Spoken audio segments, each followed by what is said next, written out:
बिस्मिल्लाहिर्रहमानिर्रहीम अस्सलामु अलैकुम वरहमतुल्लाहि वबरकातुहू। बिलाखिर न्यूजीलैंड क्रिकेट टीम का दौरा कैंसिल होने का बदला पाकिस्तान और चाइना अब नए अंदाज से लेने जा रहे हैं और जो खबरें इस वक्त आ रही हैं इससे बखूबी अंदाज़ा हो जाता है कि बड़े पैमाने पर अहम तैयारियां होने लगी हैं।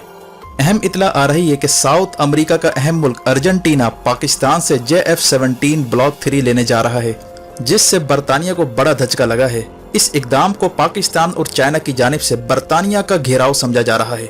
इसके साथ ही यूरोप और इंग्लिश स्पीकिंग ममालिक के दरमियान बड़ी फूट पड़ चुकी है। यूरोप ने अपने रास्ते जुदा करने का फैसला कर लिया है। फ्रांस ने अपना सफीर अमेरिका से बुलवा लिया है और उसने बरतानिया के साथ होने वाली अहम तरीन डिफेंस मीटिंग भी मनसूख कर दी है। दूसरी जानिब तालिबान जराए का कहना है कि काबुल एयरपोर्ट पर हमलों के ताने बाने इंडिया के साथ जुड़ते जा रहे हैं। सूरत हाल आखिर किस जानिब जा रही है? मजीद तफसीलात में जाने से पहले असलियत टीवी को सब्सक्राइब करते हुए बेल आइकन पर क्लिक करें ताकि हर आने वाली वीडियो का नोटिफिकेशन आपको बर वक्त मिल सके।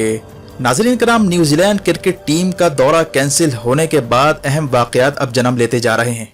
हाल ही में यह भी खबर आई है कि न्यूजीलैंड क्रिकेट टीम का दौरा कैंसिल होने के पीछे बरतानिया का हाथ था, जिसने पाकिस्तान को मुसलसल रेड लिस्ट में डालकर दबाव में भी डालने की कोशिश की और ख़ास तौर पर अफगानिस्तान में होने वाली बदतरीन शिकस्त के बाद जिस तरह अमेरिका और बरतानिया ने ऑस्ट्रेलिया के साथ डिफेंस पैक्ट किया और चाइना के खिलाफ 12 न्यूक्लियर सबमरीन ऑस्ट्रेलिया को देने का मुआहदा किया, जिसे अमेरिका ने डील ऑफ द सेंचुरी का भी खिताब दिया था, लेकिन यही deal of the century America और इसके इत्तेहादियों पर भारी पड़ती जा रही है। यानी जिस तरह डील ऑफ द सेंचुरी के नतीजे में अमेरिका के हाथ से मिडल ईस्ट निकला, इसी तरह ऑस्ट्रेलिया के साथ होने वाली डील के नतीजे में यूरोप और दीगर इत्तेहादी ममालिक भी हाथ से निकलते जा रहे हैं। लेकिन इस दौरान ये बात भी वाज़ेह हो चुकी थी कि न्यूजीलैंड क्रिकेट टीम की वापसी के पीछे पाकिस्तान और चाइना के खिलाफ बनने वाले उसी अलायंस का हाथ है जिसे 5I के नाम से जाना जाता है और जिसे अमेरिका और बरतानिया लीड कर रहे हैं। लेकिन अमेरिका और बरतानिया की ज़ेर क़यादत इस अलायंस को उस वक्त धचका लगा जब ये खबर आई कि साउथ अमेरिका का अहम मुल्क अर्जेंटीना पाकिस्तान से 12 JF-17 ब्लॉक 3 लेने जा रहा है और अर्जेंटीना वो मुल्क है जिसकी बरतानिया के साथ पुरानी दुश्मनी चली आ रही है। यानी एक जानिब ऑस्ट्रेलिया को 12 न्यूक्लियर सबमरीन दिए जा रहे हैं, जिसके जवाब में पाकिस्तान अर्जेंटीना को 12 जंगी तैयारे देने जा रहा है। ये वो सूरत हाल है जिस पर 5I का अहम मेंबर मुल्क बरतानिया परेशान है। वाज़ेह है कि बरतानिया और अर्जेंटीना ये दो ऐसे ममालिक हैं जिनकी दुश्मनी बरसों से चली आ रही है और इनके दरमियान कई खून रेज जंगें भी हो चुकी हैं। यानी अर्जेंटीना और बरतानिया की मिसाल ऐसी है जैसे भारत और पाकिस्तान की। अब चूंकि अफगानिस्तान में शिकस्त के बाद बरतानिया दीगर इत्तेहादियों के साथ मिलकर पाकिस्तान और चीन के खिलाफ अलायंस को लीड कर रहा है और न्यूजीलैंड की टीम का दौरा कैंसिल करवाने के पीछे भी बरतानिया का हाथ था, ऐसे में पाकिस्तान ने अर्जेंटीना पर हाथ रखने का फैसला कर लिया है, जिससे बरतानिया को बड़ा धचका लगा है। इसकी अहम वजह यह है कि बरतानिया और अर्जेंटीना के दरमियान एक अहम तरीन जजीरा जिसे फॉल्कलैंड कहा जाता है, इस पर डिस्प्यूट चल रहा है और हाल ही में फॉल्कलैंड का इशू दोबारा सर उठा रहा है, जिसने बरतानिया को परेशान कर दिया है। ये वो जजीरा है जिस पर बरतानिया ने कई साल से कब्जा कर रखा है। फॉल्कलैंड पर अर्जेंटीना और बरतानिया के दरमियान जंगें भी हो चुकी हैं, जिसमें अमेरिका ने बरतानिया का साथ दिया था। फॉल्कलैंड का ये जजीरा 12,000 स्क्वायर किलोमीटर पर मुश्तमिल है। इसे बरतानिया अपनी ओवरसीज टेरिटरी करार देता है। यानी जिस तरह अमेरिका ने पैसिफिक एशिया में हवाई और गुआम नामी जजीरे पर कब्जा किया ताकि अमेरिका के तोसी पसंदाना अज़ाइम को फरोग दिया जा सके, वैसे ही बरतानिया ने साउथ अमेरिका पर अपना असर रसूख कायम करने के लिए फॉल्कलैंड पर कब्जा किया था। यानी फॉल्कलैंड की हैसियत अर्जेंटीना के लिए वही है जैसे कश्मीर की हैसियत पाकिस्तान के लिए और ताइवान की हैसियत चाइना के लिए, जबकि फॉल्कलैंड के मामले पर चाइना और पाकिस्तान ने हमेशा अर्जेंटीना का साथ दिया है और अर्जेंटीना ने कश्मीर के मामले पर पाकिस्तान का साथ दिया है और अक़वाम मुत्तहिदा में अर्जेंटीना को खुलकर पाकिस्तान और चाइना सपोर्ट करते रहे हैं। लेकिन बरतानिया किसी सूरत फॉल्कलैंड पर कब्जा छोड़ने के लिए तैयार नहीं है। ये ऐसा इशू है जिस पर अर्जेंटीना और बरतानिया के दरमियान 1982 में जंग भी हो चुकी है। अर्जेंटीना की हमेशा ये तमन्ना रही है कि एक न एक दिन ये इलाका अर्जेंटीना का हिस्सा बनेगा। अर्जेंटीना चूंकि स्पेनिश मुल्क है और बरतानिया इंग्लिश मुल्क है, इसीलिए स्पेनिश ममालिक का ख्याल है कि इंग्लिश स्पीकिंग ममालिक अपनी इजारादारी इस खित्ते पर कायम करना चाहते हैं। लेकिन यहाँ कशीदगी उस वक्त उरूज पर पहुंची जब बरतानिया ने फॉल्कलैंड पर बंदरगाह तामीर करने का फैसला किया, जिसकी अर्जेंटीना की जानिब से शदीद मुखालफत हो रही है। इसका ख्याल है कि बंदरगाह की आड़ में दरअसल बरतानिया नेवल बेस तामीर करने की कोशिश कर रहा है।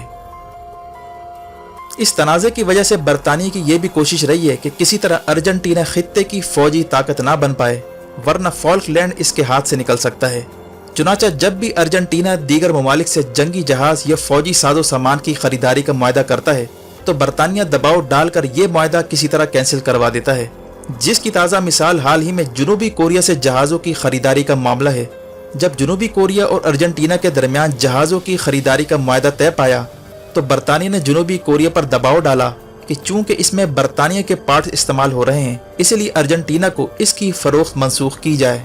इस मसले के हल के लिए पाकिस्तान ने अर्जेंटीना को ऑफर की कि वो हमारे JF-17 तैयारे खरीदे। चुनांचे इस बार अर्जेंटीना ने फैसला किया है कि पाकिस्तान के JF-17 ब्लॉक 3 वर्जन के तैयारे खरीदे जाएंगे ताकि अमेरिका और बरतानिया की पाबंदी से निकला जाए और इस तरह अर्जेंटीना की फौजी ताकत में बड़ी हद तक इजाफा होगा। यही वजह है कि इस फैसले से बरतानिया में हलचल मच गई है और कहा जा रहा है कि आने वाले दिनों में पाकिस्तान के JF-17 तैयारे फॉल्कलैंड पर हमलों के लिए इस्तेमाल हो सकते हैं, क्योंकि अर्जेंटीना ने तहिया कर लिया है कि किसी तरह फॉल्कलैंड को आज़ाद करवाया जाए। इसीलिए पाकिस्तान और चाइना की मदद से अर्जेंटीना फॉल्कलैंड पर चढ़ाई करने का मंसूबा भी तैयार कर सकता है। JF-17 की बात की जाए तो इसका ब्लॉक 3 वर्जन, जिसे 4+ जनरेशन कहा जाता है, ये अर्जेंटीना के हवाले किया जाएगा, जो इंतहाई जदीद तरीन तैयारा है। ये खित्ते में गेम भी पलटने की सलाहियत रखता है। चीन का कहना है कि JF-17 के इस नए वर्जन में J-20 में इस्तेमाल होने वाले स्टेल्थ मिसाइल फिट किए जाएंगे जो इसकी ताकत में इजाफा करेंगे। इसलिए अर्जेंटीना का पाकिस्तान से JF-17 खरीदना ये बरतानिया पर भारी पड़ने जा रहा है। बरतानिया को मैसेज पहुंच चुका है कि अगर वो भारत के साथ मिलकर चाइना और पाकिस्तान के खिलाफ फ्रंट खोलता है तो बरतानिया के खिलाफ साउथ अमेरिका में जाकर फ्रंट खोला जा सकता है। वाज़ेह है कि हाल ही में अर्जेंटीना ने $664 मिलियन का डिफेंस बजट मंजूर किया था, जो कि तारीखी बजट है, जिससे बरतानिया के डिफेंस हल्के परेशान हैं। उनका ख्याल है कि इतना बड़ा डिफेंस बजट मंजूर करना किसी नई मुहिम जोई का पेश खेमा है। इस डिफेंस बजट से अर्जेंटीना की एयरफोर्स 12 JF-17 ब्लॉक 3 खरीदने जा रही है। ये बात भी अहम है कि अर्जेंटीना को इंडिया, अमेरिका और रशिया ने जहाज फरोख्त करने की पेशकश की थी, लेकिन अर्जेंटीना ने इनकी ऑफर्स मुस्तरद करके पाकिस्तानी तैयारे पर हाथ रखा है, जिसे चीन के इश्तराक से तैयार किया जाएगा। यानी चाइना और पाकिस्तान मिलकर 5 अलायंस को टफ टाइम देने जा रहे हैं। दूसरी जानिब ऑस्ट्रेलिया को 12 न्यूक्लियर सबमरीन दिए जाने पर यूरोप और अमेरिका के दरमियान इत्तेहाद खतरे में पड़ता जा रहा है। इसकी अहम वजह यह है कि फ्रांस ने ऑस्ट्रेलिया के साथ $40 बिलियन का मुआहदा किया था, जिसके तहत फ्रांस डीजल आबदोजे बनाकर ऑस्ट्रेलिया के हवाले करेगा। लेकिन अमेरिका की जानिब से ऑस्ट्रेलिया को न्यूक्लियर सबमरीन देने पर फ्रांस की ये $40 बिलियन की डील खतरे में पड़ गई है। फ्रांस के वजीर खारजा का कहना है कि इसकी पीठ पर अमेरिका और बरतानिया ने छुरा घोंपा है। अमेरिका और बरतानिया की वजह से उसे $40 बिलियन की डील से हाथ धोना पड़ रहा है, जिस पर फ्रांस ने अपना सफीर अमेरिका से बुलवा लिया है। यही नहीं बल्कि फ्रांस ने बरतानिया के साथ होने वाली डिफेंस मीटिंग भी मुलतवी करने का ऐलान किया है, जिससे इस मामले की संगीनी का अंदाजा लगाया जा सकता है। इस सूरत हाल में जर्मनी ने फ्रांस को पैगाम भिजवाया है कि उसने पहले ही कहा था कि अमेरिका और बरतानिया के चक्कर में आकर चीन से मामलात खराब ना किए जाएं और सारे अंडे अमेरिका की टोकरी में डालने की बजाय चीन से ताल्लुकात बेहतर किए जाएं। इसीलिए अब इस बात का इम्कान है कि यूरोप और अमेरिका के रास्ते किसी भी वक्त जुदा हो सकते हैं, क्योंकि अमेरिका और बरतानिया की बात की जाए तो ये अमलन 5 अलायंस को लीड कर रहे हैं, जो इंग्लिश स्पीकिंग ममालिक का इत्तेहाद है, और यूरोप लिसानी बुनियादों पर बनने वाले इस इत्तेहाद में शमूलियत इख्तियार नहीं करना चाहता, जिसका मतलब है कि मगरबी ममालिक के दरमियान अब बड़ी फूट पड़ने वाली है।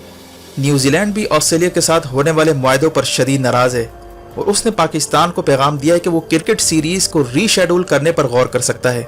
यानी खित्ते में अहम तब्दीलियां वाक़ होने जा रही हैं। दूसरी जानिब काबुल एयरपोर्ट पर हमलों के ताने बाने भारत के साथ मिलते जा रहे हैं। तालिबान के तहकीकाती ज़राए के मुताबिक भारत और दाइश के दरमियान एक और गठजोड़ का इंकशाफ हुआ है। दाइश के मैगजीन सौतुल हिंद का कहना है कि जिस शख्स ने काबुल एयरपोर्ट पर खुदकुश हमला किया है वो 2016 में इंडियन खुफिया एजेंसियों की कस्टडी में था, जिसे बाद में इंडिया ने रहा किया और फिर इसने अफगानिस्तान में आकर मुख्तलिफ कार्रवाइयाँ अंजाम दी। इस इंकशाफ से एक बार फिर भारत और दाइश का गठजोड़ साबित हो रहा है। अब इस मामले को तालिबान भी उठाने जा रहे हैं, यानी तालिबान और इंडिया के दरमियान मामला तल्ख होने जा रहे हैं। यही वजह है कि आने वाले दिनों में सफ़बंदियाँ मज़ीद तेज़ होने जा रही हैं। वीडियो देखने का शुक्रिया। अपना और गिरदुनवाह के लोगों का ख्याल रखें। फ़ी अमानिल्लाह।